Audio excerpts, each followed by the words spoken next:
एएचओ news और champion Bihar news दोनों आदमी का बहुत बहुत स्वागत है। वजह क्या है कि लगातार आप लोग इस तरह कैंप का आयोजन कर रहे हैं? देखिए, कैंप का मेन लगाने का उद्देश्य ये है कि बच्चे लोग में जागरूक करना। बच्चे लोग को जागरूक रहेंगे तो ऑटोमेटिक है उसको पता चलेगा कि क्या उसका ग्रुपिंग है। आज के डेट में ग्रुपिंग बहुत बड़े महत्व होता है।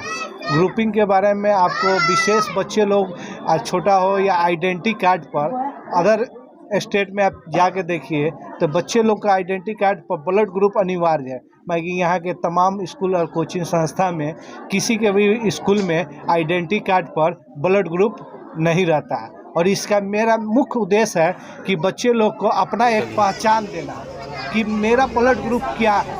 अभी तक तो आप कोचिंग में जो 9th और 10th 11th 12 के जो बच्चे थे उनका आप सैंपल ले रहे थे, लेकिन अब स्कूल में तो छोटे छोटे बच्चे हैं।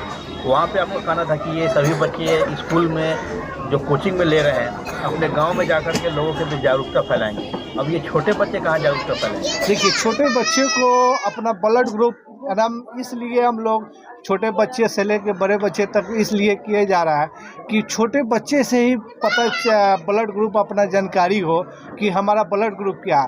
आप छोटे बच्चे हैं जा रहे हैं अपना स्कूल से छुट्टी हुआ, स्कूल से छुट्टी होकर घर जा रहा है, कहीं खुदा खास एक्सीडेंट हो गया या कोई समस्या हो गया तो उसके लिए हॉस्पिटल जाएंगे। तो उसके लिए हाँ, बच्चा कम से कम इतना हालात में रहेंगे या उसके गार्जियन को मालूम रहेगा ना कि हमारा बच्चा का ये पॉजिटिव ब्लड है, ए है या बी है या निगेटिव या पॉजिटिव मालूम रहेगा, उससे उसका फास्ट ट्रीटमेंट होने का। आखिर आने वाले दिनों में ये कैंप लगातार जारी भी रहेगा कि बंद करने वाले हैं? नहीं, ये कैंप जारी रहेगा। कितने दिन तक इस कैंप को आप चलाते रहेंगे इसी तरह हर शनिवार को? अब पब्लिक का जब तक सपोर्ट मिलेगा जब तक चलते रहेगा कैंप। और अगला सैटरडे को ब्लड ग्रुपिंग छोड़ के नेक्स्ट कुछ और प्रोग्राम है और इस अब 2024 से फिर ब्लड ग्रुपिंग चालू होगा। अगला सैटरडे को कुछ और प्रोग्राम है ढाका। सैटरडे को क्या प्रोग्राम है? अगले सैटरडे को आप लोग को खबर किया जाएगा इस प्रोग्राम के बारे में। मैं कि अभी उसको इसलिए अभी जो हम लोग का थोराइट लेटर होता है वो अभी डिसाइड नहीं हुआ है।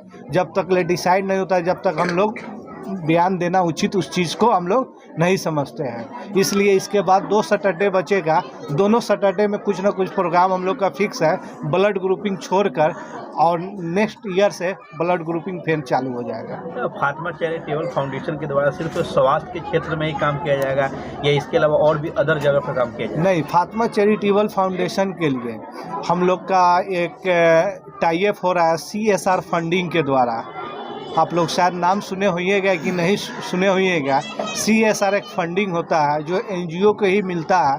CSR फंडिंग के साथ हम लोग ढाका के तमाम जो 11th-12th में है बच्चे लोग जो मैट्रिक कर लेते हैं उसके लिए हम लोग जैसे पैरामेडिकल हो, इंजीनियरिंग हो, डिप्लोमा हो, उसमें निःशुल्क एडमिशन कराने का उसका जो भी फ़ी होगा वो फातिमा चैरिटेबल फाउंडेशन के तरफ से दिया जाएगा। बजाते हमको लग रहा है कि दिसंबर के लास्ट में वो फॉर्म जारी कर देंगे। फंड को आप कहाँ से लाएंगे? ये फंड को CSR फंडिंग होता है। शायद आप लोग को इसके बारे में जानकारी है कि नहीं है।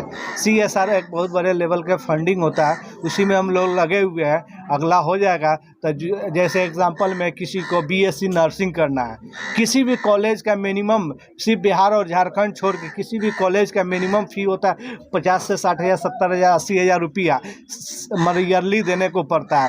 और ये ईयरली फातिमा चैरिटेबल फाउंडेशन का एक बार बच्चे का एडमिशन हो जाएगा, बजाते उसको कॉलेज से लेटर मिल जाएगा कि आपका 4 साल का फातिमा चैरिटेबल फाउंडेशन के द्वारा आपका पेमेंट यहाँ से हो चुका है।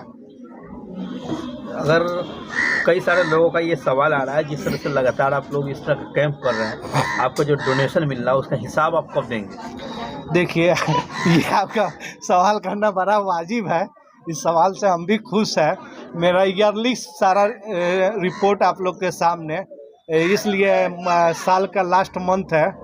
हमको लग रहा है 2-3 तारीख को या कोई नया साल में जब प्रोग्राम होगा तब बजाते हम डाटा पेश कर देंगे। इतना इनकम आया, इतना डोनेशन आया और इतना खर्च हुआ। कई लोगों का ये भी कमेंट आ रहा कि इस तरह के कई चैरिटेबल फाउंडेशन आए, लोगों से डोनेशन लेने के बाद जब वो ज़्यादा पैसा एकत्रित कर लेते हैं तो फरार हो जाते हैं। उसी कतार में आप भी तो नहीं है, नहीं, ज़्यादा डोनेशन मिल गया तो कहीं ढाका छोड़ के ना फरार ना, हो आपका बिल्कुल वाजिब है। हम कोई विदेश के नहीं है, मेरा प्रॉपर घर ढाके हुआ है। और पिपरा वाजिद आप लोग अच्छी तरीके से जानते होइएगा कि हम लोग बहुत पहले भी ये सोशल वर्क करते आ रहे हैं, लगभग 2015-14 से।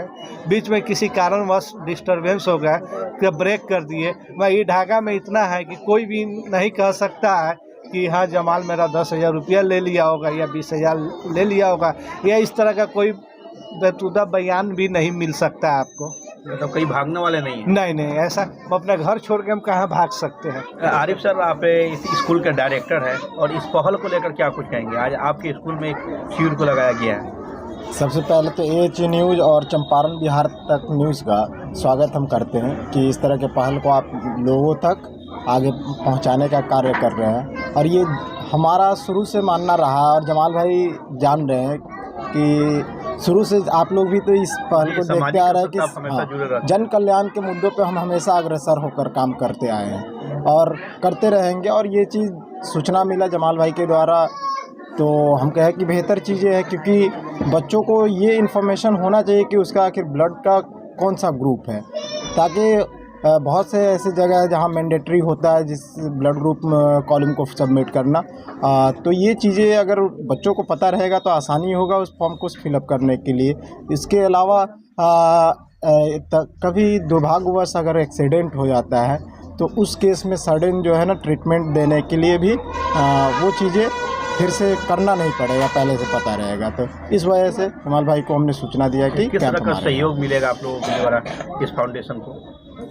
जहाँ तक रहा, हम लोगों में जागरूकता फैलाकर इस फाउंडेशन जो फातिमा चैरिटेबल फाउंडेशन है इसको, क्योंकि जन कल्याण के मुद्दा पे काम हो रहा है तो जाहिर सी बात है हम लोग इससे पुराने इसके साथी है, इस तरह के चीज़ों से जुड़ रहे हैं, तो इसलिए हम लोग कोशिश करेंगे कि इसको बेहतर से बेहतर स्तर पर उठाया जाए, ताकि जो गरीब मजलूम और असहाय लोग हैं उनका कहीं ना कहीं से फ़ायदा पहुंचाया जा सके। सर, इस शिविर को लेकर आप अपने स्कूल के सभी छात्र छात्राओं को क्या कुछ कहेंगे? हाँ, इस शिविर के माध्यम से पहले भी लगभग 1 सप्ताह पहले से हमने सारे बच्चों को बताया गया हुआ है, सारे टीचर के माध्यम से भी सूचना दिया गया है क्लास में, और बच्चे भी काफ़ी उत्साहित है क्योंकि एक नया इन्फॉर्मेशन उन्हें मिल रहा है इस शिविर के माध्यम से। और पेरेंट्स से भी हम डिस्कस इस बारे में किया था, तो बच्चों के साथ माता पिता का भी सहयोग मिला है कि हाँ अच्छी चीज़ें हैं और इसको कराया जाएगा। आज का ये फातिमा चैरिटेबल फाउंडेशन के द्वारा दिशा मुहिम एडेंट इंटरनेशनल पब्लिक स्कूल में लगाया गया, जो कि फातिमा चैरिटेबल फाउंडेशन के द्वारा फ्री मेडिकल ब्लड ग्रुपिंग जांच कर, जैसे कि स्कूल में एजुकेशन शिक्षा के साथ साथ छात्रों में को स्वस्थ रहना उतना ही ज़रूरी है। जिस तरह के शिक्षा ज़रूरी उसी तरह छात्र को स्वस्थ रहना भी ज़रूरी है।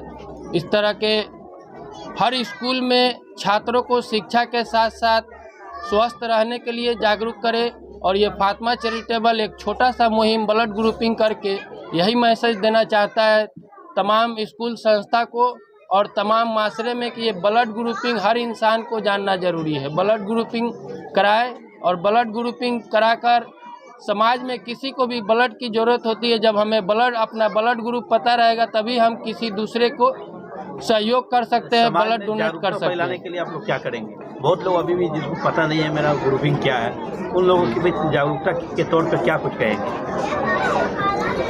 इसीलिए हम लोग ने एडेंट इंटरनेशनल पब्लिक स्कूल को सेलेक्ट किया है। इस स्कूल के छात्र अपने माता पिता, अपने अभिभावक को अपने गांव मोहल्ले समाज में, क्योंकि इस स्कूल में जो नगर में ये प्रोग्राम जरूर रखा गया है, लेकिन ये छात्र नगर के नहीं है, ये छात्र कहीं ना कहीं रूरल एरिया से हर तबके के, हर समाज के, हर गांव मोहल्ले के स्टूडेंट यहाँ एकत्रित होते हैं। तो यहाँ से हमें हर गांव में मैसेज फैलाने का एक प्लेटफॉर्म मिला है, जहाँ के हम ये कैंप करेंगे तो यहाँ से हर गांव हर मोहल्ले में मैसेज जाएगा। किसी भी फॉर्म को फिल करना होता है तो वहाँ प्रोटोकॉल होता है कि आपको ब्लड ग्रुपिंग मेंशन करना है, दूसरा आपको DL बनवाना है, पासपोर्ट बनवाना है। हर जगह ब्लड ग्रुपिंग की आवश्यकता होती है, इमरजेंसी केस में भी, और विभागीय किसी भी चीज़ में हम फॉर्म फिल करते हैं तो वहाँ हमें ब्लड ग्रुपिंग की ज़रूरत पड़ती है, और ब्लड ग्रुपिंग हमें जानना बहुत ही ज़रूरी है। प्यार के शोले में शबनम की ज़रूरत होती है, मगर हमें इस दुनिया में जीने के लिए ब्लड ग्रुपिंग और ब्लड डोनेट की ज़रूरत पड़ती है, ब्लड की ज़रूरत पड़ती है। ब्लड एक ऐसा चीज़ है जो खरीदने से खरीदा नहीं जा सकता। ब्लड दान महादान है। तो हम सबको आज ये संकल्प लेना है कि किसी को भी ज़रूरत पड़े तो हमें बेझिझक ब्लड दान करना है।